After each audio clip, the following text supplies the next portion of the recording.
In Canada, hundreds of thousands of people suffer from an eating disorder at some point in their lives. With Malnutrition Awareness Week coming up, there is a huge need to address the importance of keeping a healthy mind, especially during a pandemic. For more on that, let's bring in Kyla Fox, who is an eating disorder specialist. Kyla, thanks for taking the time to chat today.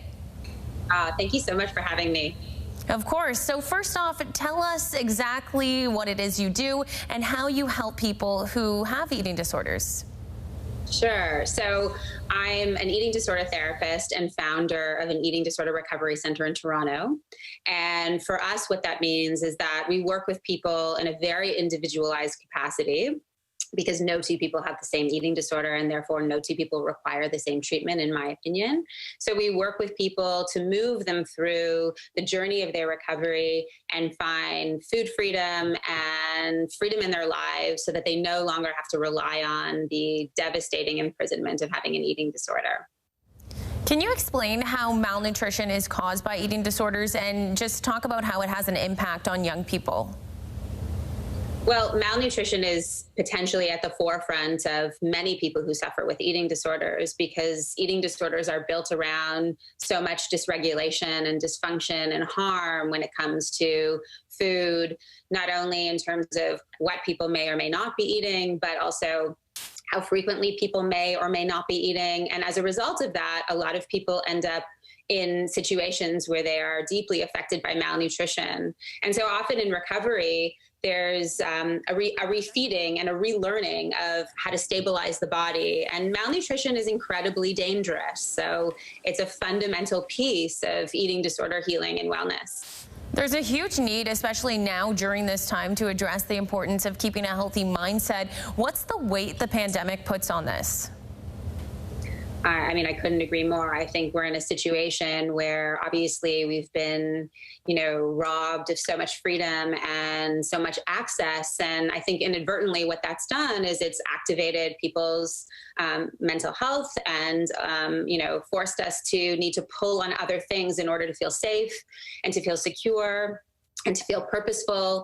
And often food in the body become a place where people do that. And so often in the pandemic, what I'm seeing a lot of is that people feel like the one thing that they do have some element of control over is food, or, what they eat or what they don't eat, and then maybe, what they're doing to their body. And so I think we have to be very, very mindful during this time in particular how we can support safety around food and connection to food and ease with food, especially as so much is unpredictable, and keeping as much structure and regulation as possible allows people to feel more clear in their mind, more connected to the body, and more safe in a time where things don't feel that way. And Kyla, we all know social media can be a positive place, but it also has a negative impact. We want to look like the images we see on something like Instagram, but photos, of course, don't always tell a true story. Just talk about the role that social media plays when it comes to eating disorders. Yeah, it's a really great point. And especially even nowadays when we're so infiltrated on our screens at every possible moment more than ever before. I mean, I think that there's no question about the influence of photos and images of people who are influencing us. And I think it's very important to be critical and have a critical lens as to the information that you're taking in and the kinds of people that you're following and the messages that they're giving out. I think people who have eating disorders aren't necessarily going to develop or people who don't have eating disorders aren't necessarily going to develop it explicitly because they're seeing something on social media. But certainly social media can activate a sense of having low self-concept, not feeling good about the way that you look or who you are or what you do. And it's very, very important to remember that social media is curated. And so much of what we see is maybe not actually what's real. And I think that's where we can be, really, really empowered to choose the people that we want to follow and to unfollow those that are not necessarily leading us down a safe path. Just finally, can you touch on some of the signs and symptoms of eating disorders in kids and teenagers? Maybe a helpful question for some parents out there.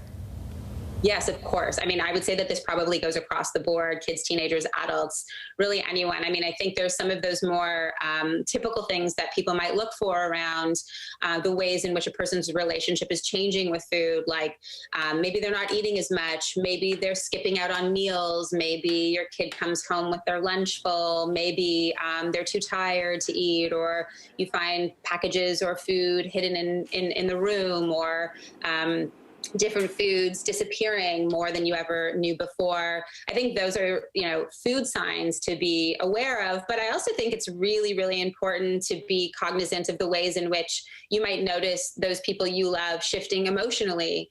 Are they more withdrawn, feeling sad, disconnecting from their, social relationships, not wanting to do certain things, feeling a bit more apathetic, irritable? Those kinds of things, I think, allow for information about maybe how people are being affected by eating disorders. And I think are good signs to ask those kinds of questions. Are you okay? I notice these things that are going on with you. Can we talk about it? I want to be a safe place for you. I think that's a really important place to start with people you love.